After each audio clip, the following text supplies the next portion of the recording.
Labadiena, mano vardas Tomas Lugnavičius ir šiandieną mes sutinkam sekantį kartą kalbėti apie sėkmės psichologiją.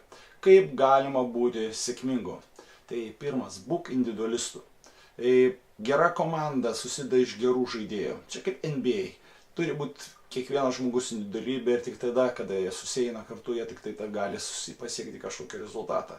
Siek maksimalaus savo meistriškumo ir tada viskas bus tvarkoj su tavim. Kitas labai svarbus principas tai yra dirbk tik tai dėl savęs, ne dėl kitų. Jeigu dirbsi komandoje, susiras tokius žmonės, kurie nori gauti grįžtamą ryšį apie jų pasiektus rezultatus. Nereikia tokių žmonių, kuriem vienodai tas darbas ir jie nenori nieko pasiekti. Bet jeigu tu dirbi ir gali dirbti vienas, tai dirbti vienas ir tikrai pasieksi gerus rezultatus. Ir svarbiausia, visada išnaudok atsirandančias galimybės. Kiekvieną šansą, kuris atsiranda tavo gyvenime, išnaudok. Niekas nelaukia žioplių, niekam neįdomu, kad tu ten kažką pražiopsoji savo galimybę, savo šansą. Viskas, jisai praėjo. Žinoma, gal ateis kitas, bet jau to prieš tai buvusio tu tikrai neišnaudosi. Sėkmės, judant link savo sėkmės.